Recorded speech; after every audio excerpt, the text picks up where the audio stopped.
So our first speaker is going to be presenting. It's Miss Yarmarly Guerra Valero, who I met when I was here as a visitor, and she's a wonderful person and she's a wonderful researcher. She's a clinical research professional with 3 years experience in clinical trials and 9 years experience in laboratory clinical research. Her therapeutic areas of interest are infectious diseases and oncology. Yarmarly has a master's degree in technology and innovation management and is about to complete a PhD in medical science at the University of Queensland. And she will be presenting the introduction to microsampling, application to pediatric PK studies.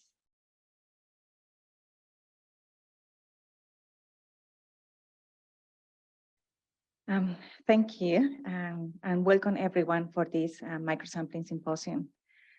As Patty mentioned, I'll be giving you a brief introduction to microsampling and its application to pediatric studies. Will be just like sort of a pathway to how we can perhaps apply the microsampling techniques into the pediatrics. I'll be talking a lot about antimicrobials because that's a part of the drugs that I used in my research project. I'm going to start this presentation today by giving you some not so good statistics about sick children and death.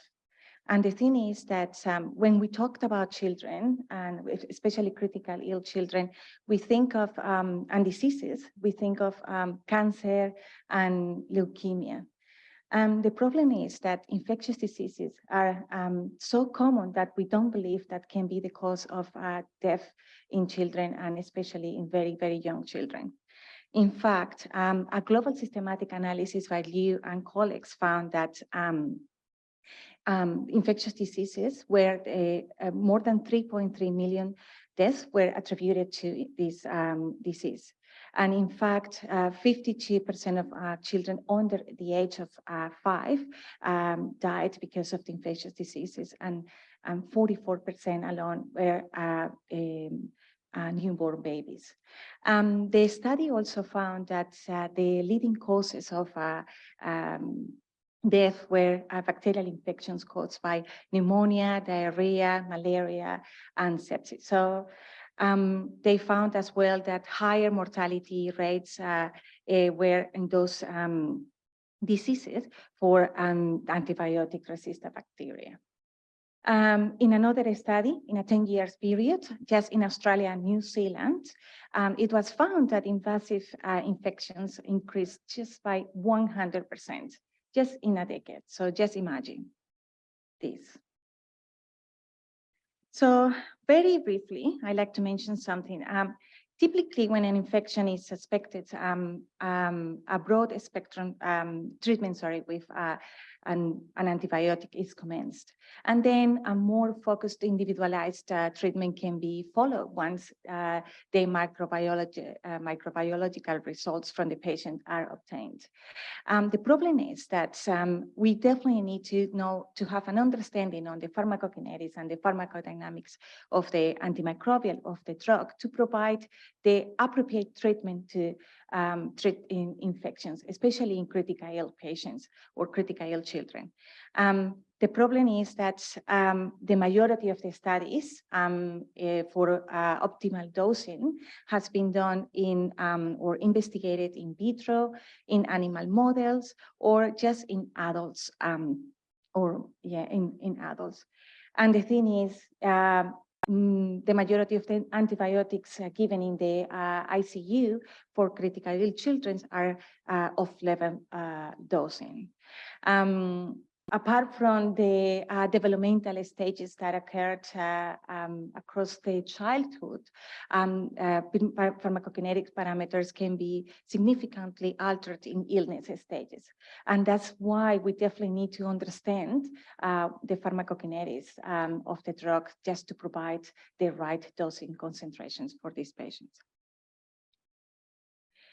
So now again, how do we conduct studies in pediatric patients? As we all know, kids a difficult population. So ethically and physiologically, it's a little bit difficult. So just try to submit an application to ethics for a children's study, and you will have a lot of challenges in there.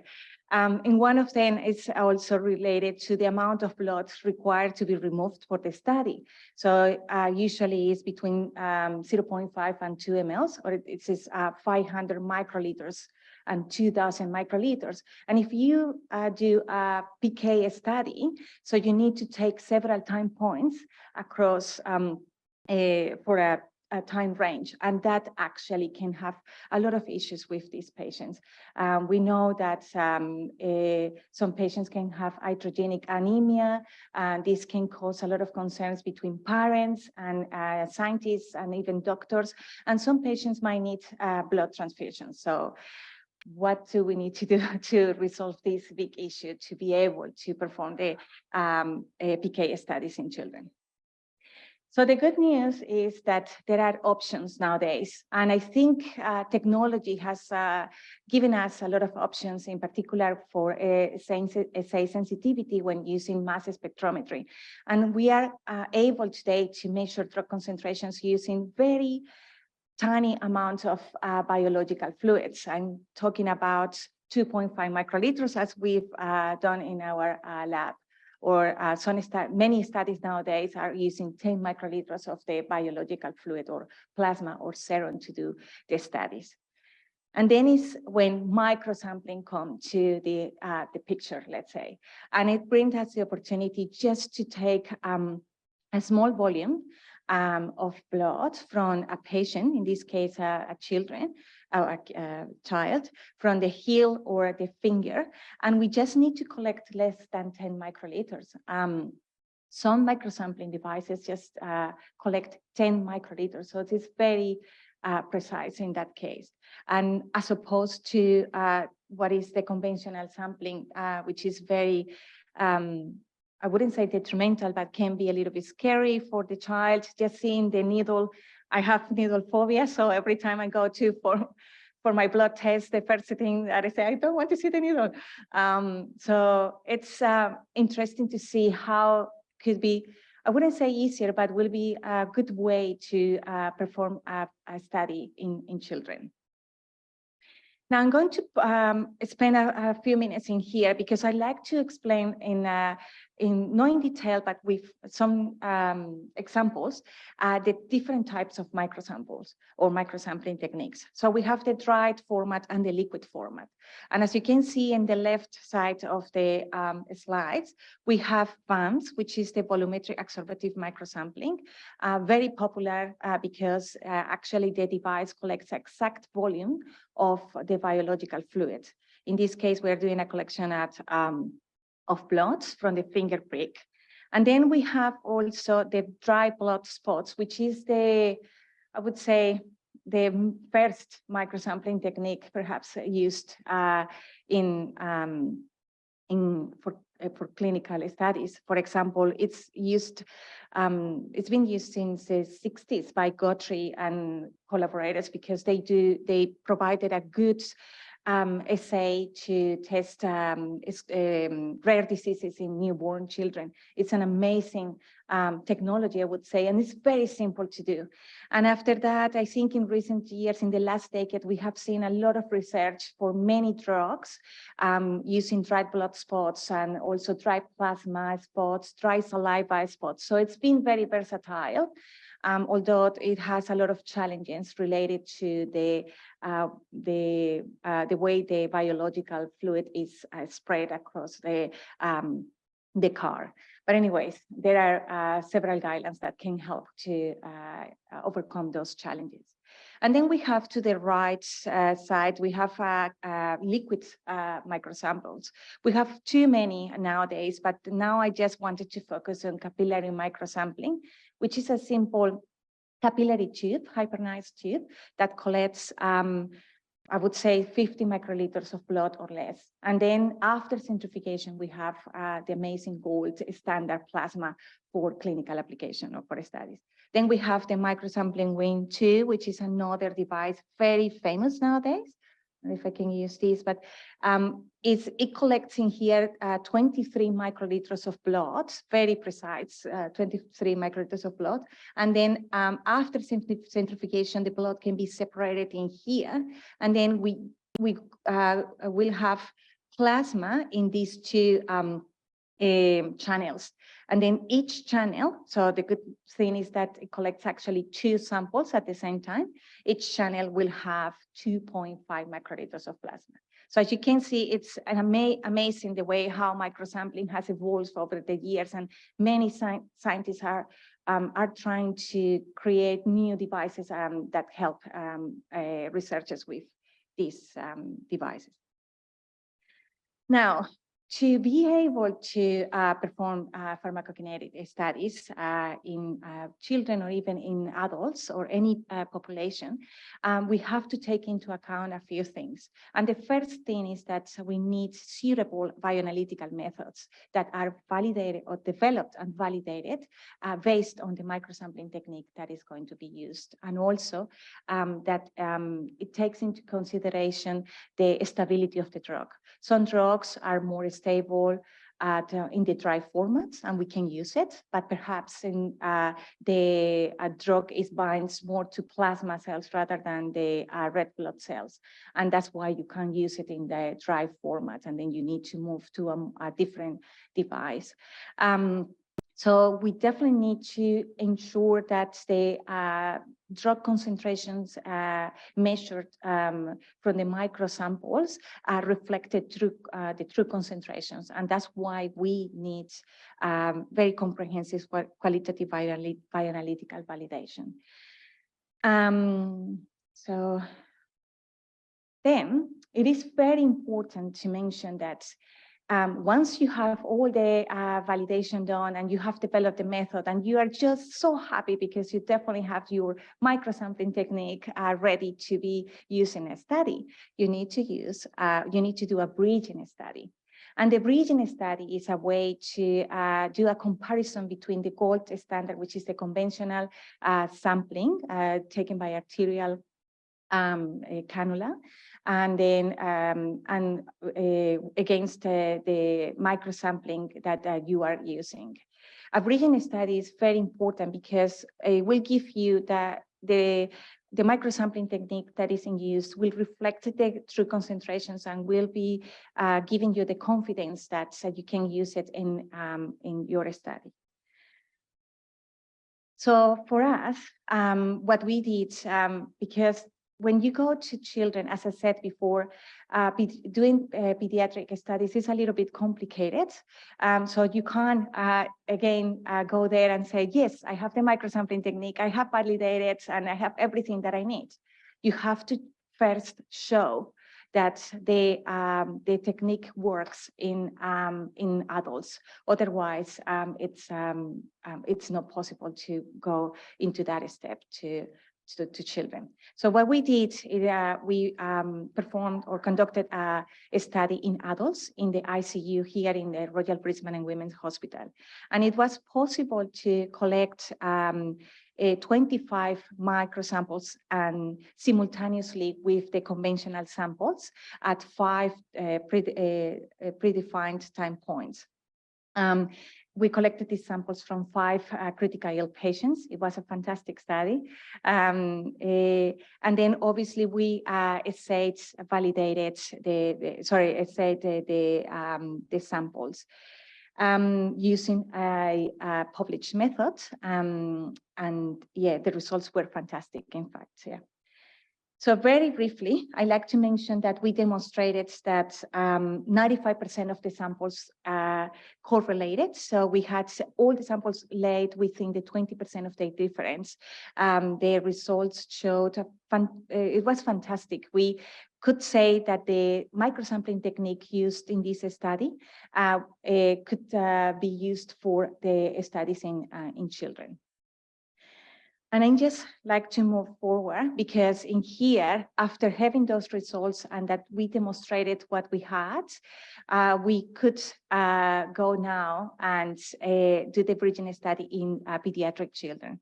In this case, it was fantastic to see that it was possible to recruit 36 patients and 160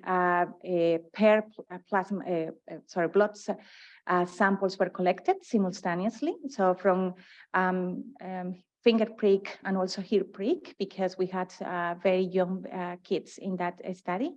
And the samples also were collected from the arterial cannula to do the correlation to the study. Again, the method, in this case, we used a drug, which is cefotaxime, because it's the most common drug used in the critical ill patients. And the method was used to assay the samples, was also validated, and it was published as well. So we had good results from that one as well. So now, I like to mention that in the correlation study, we actually ran an external validation. It was fantastic. Susie did an amazing job here with the results for this one. And we noticed that there was not a significant bias between the cefotaxime concentrations obtained from microsamples against those used obtained from the conventional sampling. And the results, it was similar for desacetyl cefotaxime, because in this case, we wanted to know how the active metabolite of the cefotaxime could be evaluated, which is a little bit complicated sometimes to do, but we managed to give some results for this one.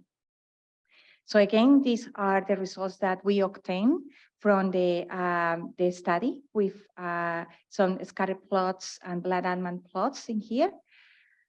And as you can see also, the bias was less than 10 milligrams per liter for both cefotaxime and desacetyl cefotaxime. So very briefly in here, I like to mention that we could demonstrate that microsampling technique was able to be used in a pediatric study. The microsampling technique that we used, it was capillary microsampling with the capillary tube, because it was simpler to use and it was the best approach for us in this study. However, when we run the pharmacokinetic analysis, we must use the conventional sampling because it's the gold standard that can be used for pharmacokinetics. But what I like to mention in here is that we noticed that the results that we obtained were obtained from using just 2.8 microliters of plasma. Although they were conventional sampling, we just used 2.8 microliters of plasma to do the assay, and we had fantastic results as well. And we demonstrate that there was some variability from the pharmacokinetic parameters for cefotaxime and as it is the clearance and the volume of distribution. And it was similar for desacetyl cefotaxime. So I'm not going to extend too much in here, but if you like to know more about the study, this was published last year, and it's a free access, so please have a look. And we also were able to provide dosing recommendations as well based on the pharmacokinetic results. But I like to mention that the implemented microsampling can be difficult and challenging, and you will have some limitations. But if you are aware of those limitations, it will be easier to overcome this when you get at the time of the study. So plan ahead, and even at the initial stages will be good to talk about this. And the good thing now is that we have research available to know what to do and how to overcome these issues. So the first one, I won't say that it can be complicated to collect several samples from the same finger prick, as we saw for the adult study here in the critical ill patients. If they are these vulnerable patients and you have swelling hands, for example, it can be hard to do the finger prick and obtain the sample. So some challenges are in there, but if you collect a second sample, or if you, for example, do some squeezing, the gentle squeezing, it will be possible to collect the sample from the patient. So a couple of things or strategies has to be implemented to be able to overcome these issues.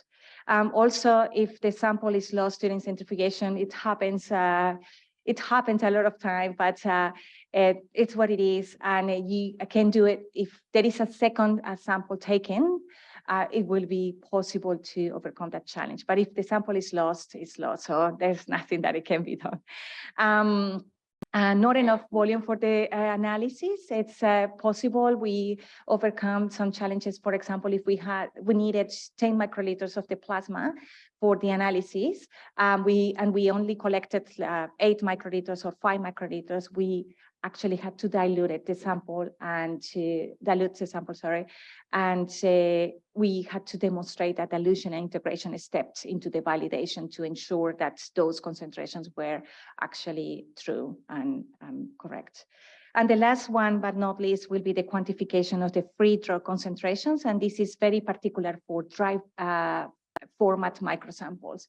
So in this case, perhaps a theoretical value can be used to perform the pharmacokinetic analysis or in there. I know I'm conscious of the time, but I like to mention that a couple of things. It is possible to use microsampling to perform studies in children and pharmacokinetic studies. It can be difficult to implement, but with good planning and a good validation during the developmental stages, it's possible to apply these techniques and ensure that a bridging study is available to demonstrate that the results obtained by the microsamples reflects the true concentrations are comparable to the gold standard values, which is the conventional samples. We also demonstrated that some alterations in the PK parameters for the antimicrobial, especially in the study for cefotaxime and its active metabolite, this acetylcefotaxime. So that's why it's important to perform studies in pharmacokinetics, because in that way we can provide the right dosing to clinicians. Anyway, thank you very much, and I hope everything is okay. Let me know if you have any questions.